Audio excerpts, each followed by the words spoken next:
Good morning and welcome back to the channel. It is now the 19th of October, most likely when you're seeing this. I'm doing something a little bit different today. I am outside, which is not that unusual for this channel, but I am going to walk around a little bit at the urging of some of the viewers.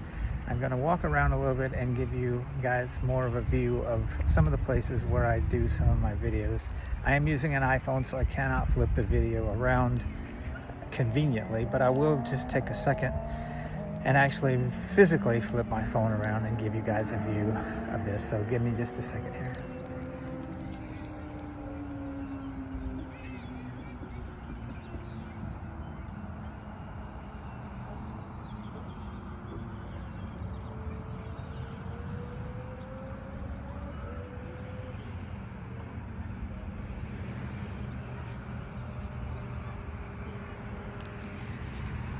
So this is generally the area when I'm outside lounging around, drinking coffee or whatnot and talking to you guys.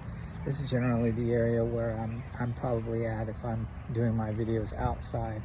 Sometimes I may be in a different city or state or something, and of course that'll be different, but a lot of time I'm in my house or apartment doing these videos. But today is going to be a very different video than what I usually do. I don't have a link, a video per se to a good news sort of event that happened. This is going to be just me talking for the most part. I do have a link that I will put in the description box to some research that I found pretty interesting. Hopefully you will too. If you find any of this interesting today at all, you might want to go and look up the link. Maybe you won't, but it'll be up to you. This is just going to be me walking around for a few minutes talking about some things that I thought were really interesting. So today I was having some coffee outside my local coffee shop, and I was thinking about some things, and my mind wandered, and I thought, what did they drink in biblical times in that part of the world? You know, and my mind thought, the obvious things, water and milk, wine, obviously, is mentioned in the Bible, for sure, things like that. But I wondered, hey, what else did they have? So I wanted to know. So I did some research. And that's what I want to talk about today. That's what today's adventure is going to be about. So coffee was a definite no.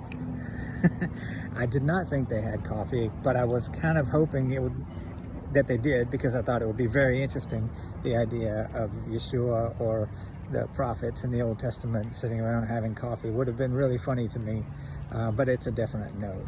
There is mention in the Old Testament in a couple of places, notably in Isaiah 51:17 and a couple other places, of a strong drink that causes shaking and trembling and staying of awakeness.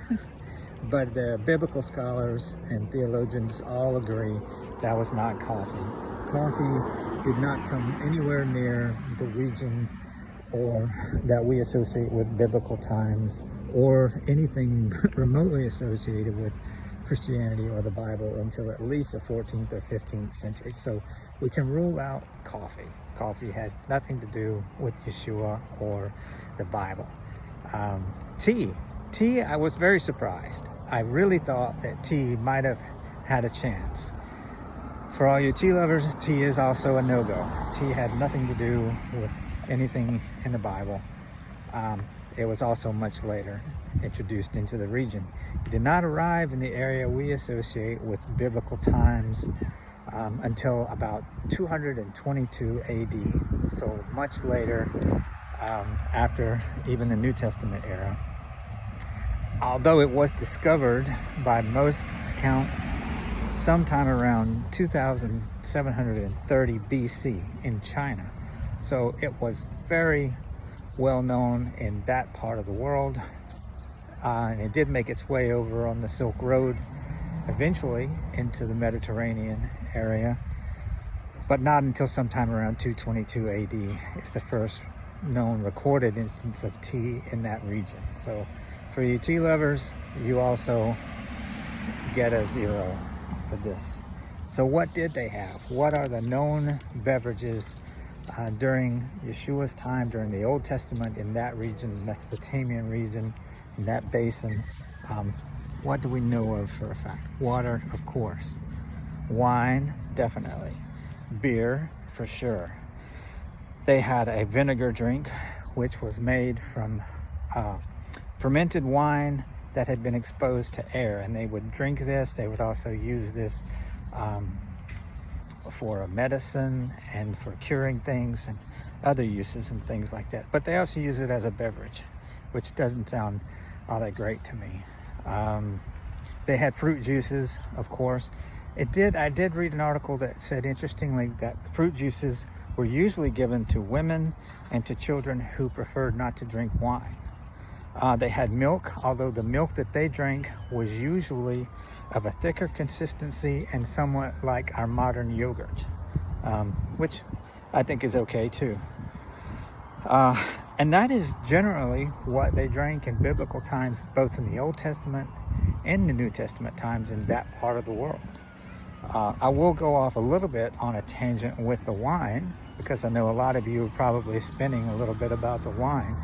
It was alcoholic in both New Testament and the Old Testament. So debate whatever you want, think whatever you want, believe what you want about it. The fact of the matter is they did drink alcoholic wine and beer in both the Old Testament and the New Testament.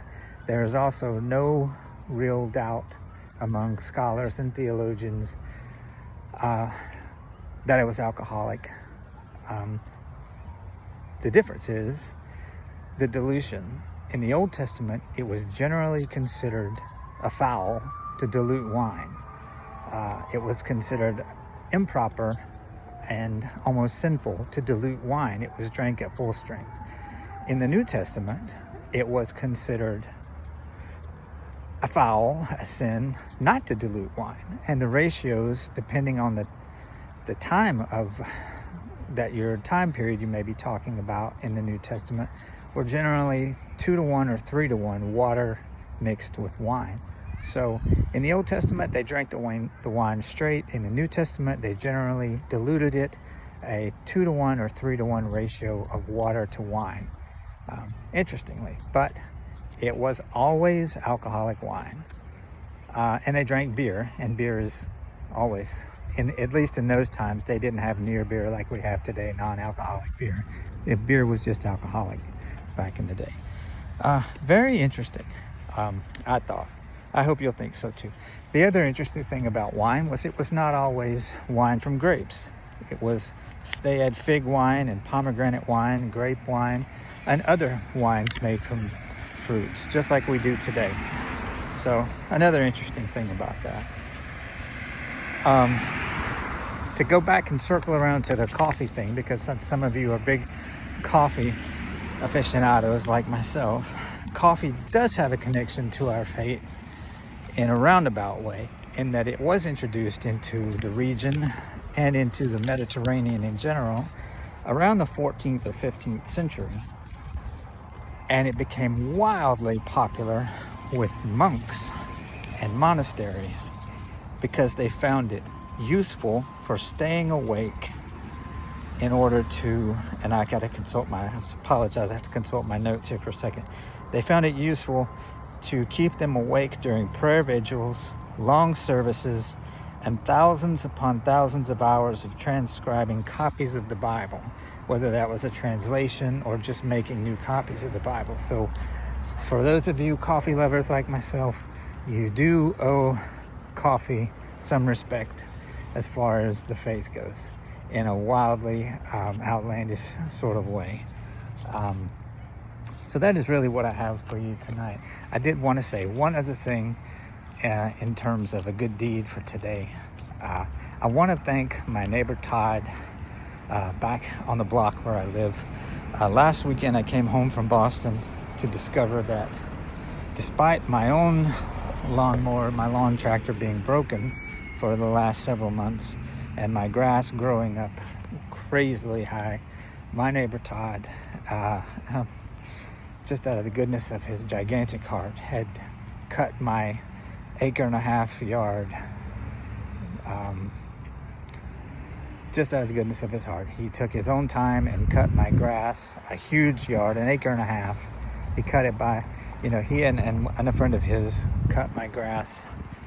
And I appreciate that so much for him to have done that for me. So thank you, Todd, for being such an amazing man and a godly example to others. So that'll be it for today. I hope you guys have a great Sunday and enjoy the rest of your weekend. Remember, God loves you. He is real. He is everywhere you go and everywhere you can want him to be. We'll see you next time.